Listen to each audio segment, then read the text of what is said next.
许多人熟悉一首歌曲《New York, New York》，唱这首歌曲的时候，你的脚应该要踢起来，你是欢唱的，因为纽约是令人难忘、令人快乐的。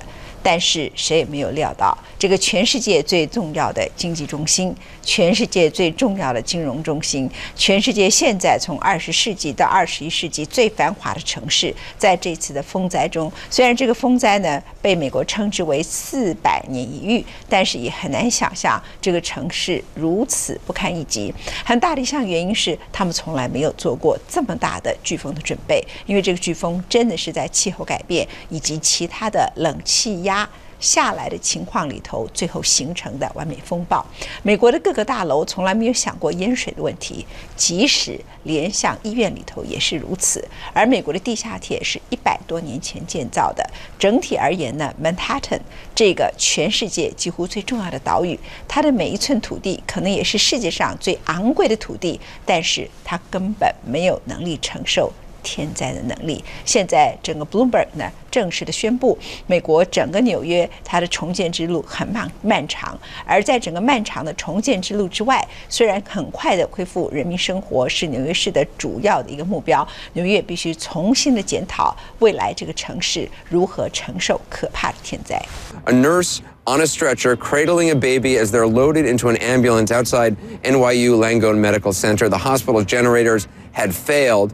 We've slowed down the video. Just take a look at what the nurse is doing there, manually pumping air into the baby's lungs. The infant patient in the NICU was just 8 hours old, so fragile, couldn't breathe on its own. This is back up and running. 大灾难之下，医护天使们合力展现高尚动人的情操，小心翼翼走下9层楼的阶梯，守护每一位撤离的小生命。What is going through your mind in that time? Next step, hold the baby. Make sure the tube, because the baby had a breathing tube, so I really had to make sure that tube didn't jiggle, that it didn't come out. 问题是，纽约大学医学中心在内的7家医院怎么会停电，让新生儿和数百名伤病患非得经过被迫撤离的折腾不可呢？ How could a busy New York hospital have its backup generator fail when it's had a week at least to prepare for what everyone was saying was going to be a storm of huge magnitude?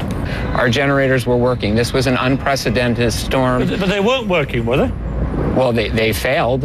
Some were working. So they weren't, and some, if they fail, they're not working, are they? Well, they were started working, and then when the storm waters seeped up the river, things happened with some of the generators, and it was a terribly unfortunate event. And has affected. 巧的是，另一家医院也是如此。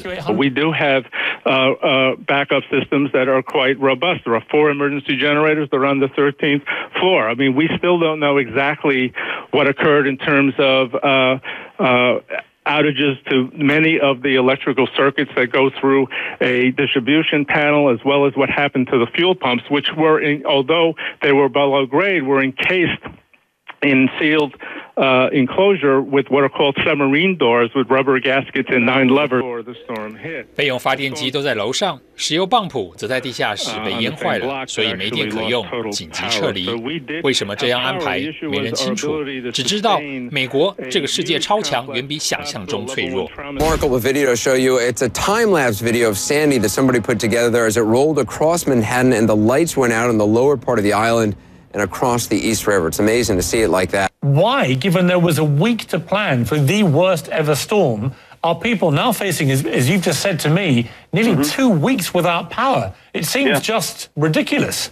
Well, it may sound ridiculous, but the fact is we knew about the storm too, and everyone was prepared, but there's nothing much you can do once it comes ashore. And we serve 9 million people here in New York City. A lot by overhead power lines that are going to, all those trees are going to get blown into the power lines. The power is going to go out. 电线杆被吹垮了，因此无电可用，就这么简单。也就是说，电力系统尚未地下化。Take a look at this. These are pictures from outside the Barclays Center in Brooklyn. Those are thousands and thousands of people waiting for hours to get on buses into Manhattan. This is what it looks like when New Yorkers lose the subway system that we all rely on. 每天输运850万大纽约市民的地下铁，部分路段被大水彻底吞没。But I was hearing Mayor Bloomberg this morning sounding pretty apocalyptic about the worst ever power outages, the worst ever subway damage, generally the worst ever storm that New York had ever seen. The subway is 108 years old. The station complex itself will require a significant rehabilitation due to the damage from the storm, the infrastructure, the electrical systems, the fare collection systems, the lighting systems, the stairways, the ventilation systems, the elevators, the escalators. They're all pretty much ruined from the water damage, from the surge damage. Just follow my same footsteps. Now, believe it or not, these timbers washed in from the ocean or the bay, wherever they came from. This right here, this timber right here. Yes, at this very level, the water, it's about, we've pumped down about 15 feet so far. Okay, so you've pumped 15 feet out. 15 feet you've already pumped. Wow, okay. And a lot more to go, and 25 feet down of water, additional water. Additional 大水灭城，极端气候带来一场严峻的考验。结果证明，纽约市没有准备好，或者说毫无准备，不论在心理或是基础建设上。